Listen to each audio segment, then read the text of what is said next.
नमस्कार, मैं कमलेश कुमार राय।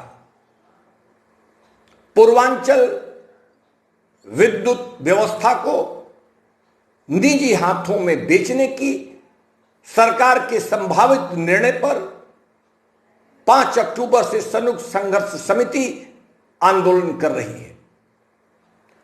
संयुक्त संघर्ष समिति और विद्युत मंत्री के बीच एक समझौता होने की स्थिति बनते बनते बिगड़ गई।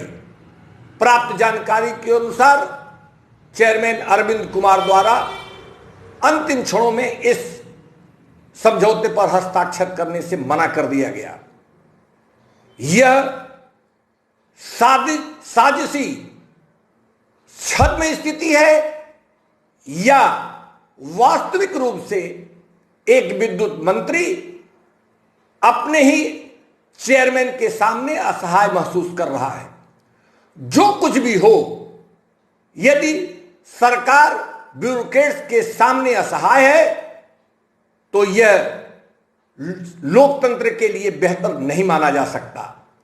और यदि यह साजिशी छद्म की स्थिति बनाई जा रही है तो भी यह लोकतंत्र के लिए एक बड़ा सवालिया निशान है। कुल मिलाकर जो भी स्थितियां बन रही हैं, इस पर बात करने के लिए सपा के जुझारू नेता विधायक शत्रुघ्न प्रकाश हमारे साथ फोन लाइन पर जुड़ चुके हैं। आइए शत्रुघ्न प्रकाश जी से ही बात कर हम सरकार के इस निर्णय और ब्यूरोक्रेट्स के इस रवैये पर विस्तार से बात करते हैं। शत्रुघ्न प्रकाश जी, उपभोक्ता मंच में आपका स्वागत है। जी जी, धन्यवाद। उत्तर प्रदेश में पूर्वांचल विद्युत व्यवस्था को निजी हाथों बेचने के लिए सरकार बजिद दिखती है। कर्मचारी और अधिकारी संयुक्त संघर्ष समिति बनाकर आंदोलन कर रहे हैं। इस पर आपकी पहली प्रतिक्रिया? ये समस्या का समाधान नहीं है और स्मार्ट मीटर जो है वो बिजली निजीकरण की बोहनी है और इसने खूब उछल कूद जंपिंग की है। पूरा प्रदेश, बनारस सहित पूरे प्रदेश में स्मार्ट मीटर की जंपिंग से लोग त्राहिमाम कर रहे हैं। जब बिजली के मीटर की स्मार्टनेस का ही हाल है तो जब पूरी बिजली को स्मार्ट करने के लिए प्राइवेटाइजेशन करेंगे तो करेले को नींव चढ़ने में कितना टाइम लगेगा जी। अब पूत के पैर तो पालने में दिख गए हैं। हालांकि इसका ट्रायल जो है बनारस में करीब 431 करोड़ रुपए के ठेके में आईपीडीएस के रूप में जो केबल बिछाया गया अंडरग्राउंड, उसमें देख चुके हैं लोग। और उसमें हमने देखा, जब हमने सदन में भी उठाया इसको, तो पूर्वांचल विद्युत निगम के एमडी तो क्या, उत्तर प्रदेश बिजली के प्रमुख सचिव को भी हमने असहाय लाचार होते देखा है। 4 डिस्कॉम बना दिए गए, लेकिन न तो लाइन लॉस कम हो रहा है और न ही समस्या का समाधान लिख रहा है। लोगों ने अपने घरों में एलईडी के बिजली के बल्ब लगाए हैं और ऐसे उपकरण लगा दिए हैं जिनसे बिजली की खपत कम होती है, तब भी बिजली के बिल सुरसा की तरफ बढ़ते जा रहे हैं। और ये अनाप शनाप जो बिजली के बिल हैं, इससे लोग इतना परेशान हो गए हैं कि अब किसी भी तरह का प्राइवेटाइजेशन लोग स्वीकार करने को तैयार नहीं है और इससे समस्या का समाधान भी नहीं होगा। इसका ख्याल सरकार को छोड़ देना चाहिए। शत्रुघ्न जी, 5 अक्टूबर को आंदोलन के पहले दिन ही विद्युत मंत्री और संयुक्त संघर्ष समिति के प्रतिनिधियों के बीच में लंबी वार्ता चली। रात में यह पता लगा कि दोनों के बीच में समझौता हो गया। संघर्ष समिति द्वारा एक परिपत्र भी जारी कर दिया गया, लेकिन अंतिम क्षणों में चेयरमैन यूपीपीसीएल अरविंद कुमार द्वारा ऐसी जानकारी आई कि उन्होंने हस्ताक्षर करने पर समझौते पर मना कर दिया गया। क्या सरकार ब्यूरोक्रेट्स के सामने असहाय महसूस कर रही है? यह लोकतंत्र के लिए अच्छा कैसे हो सकता है? देखिए, लोकतंत्र के लिए सबसे बड़ी चुनौती साहबवाद है। ये जो साहबवाद है, इसने लोकतांत्रिक संस्थाओं को और लोकतांत्रिक व्यक्तियों को, निर्वाचित जनप्रतिनिधि जो संविधान के अनुसार निर्वाचित होते हैं, उनको अदना और बौना बना दिया है। और गवर्नमेंट एक पॉलिटिकल राजनीतिक संस्था है जो 5 साल के लिए आती है, और जैसे ही कोई सरकार आती है साहबवाद प्रचंड रूप में फिर मजबूत हो जाता है। तो ये साहबवाद जो है, चाहे वो तहसीलदार साहब से हो, चाहे सीओ साहब से हो, चाहे डीएम साहब से हो, कमिश्नर साहब से हो, एजीडी डीजी साहब से हो, प्रमुख सचिव साहब से हो, ये आते आते चीफ सेक्रेटरी बड़का बाबू तक ऐसे चला आता है साहबवाद कि लगता है जैसे कि यही असली राजा हैं, यही असली सरकार हैं। ये तो बहुत बड़ा खतरा है।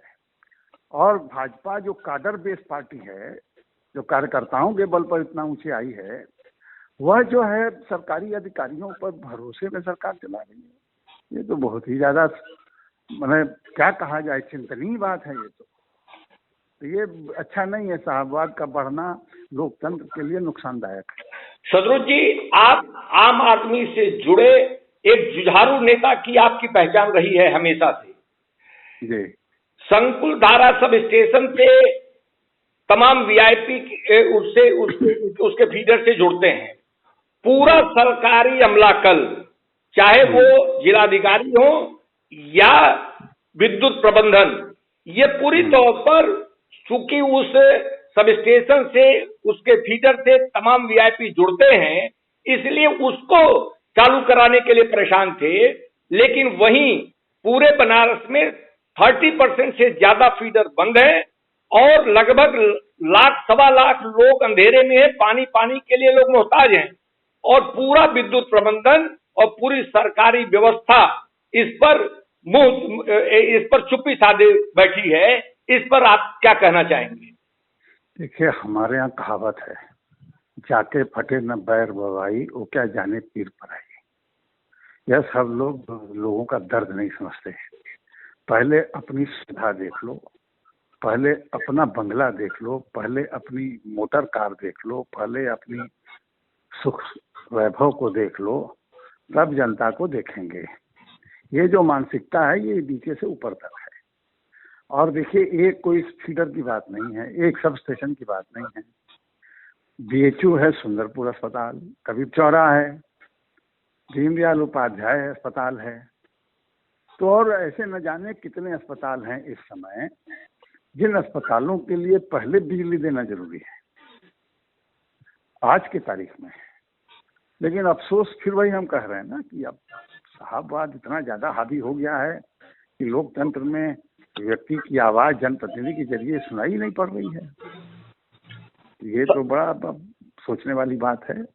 और हम लोग तो कई बार सरकारों को देख चुके हैं निजीकरण करते करते।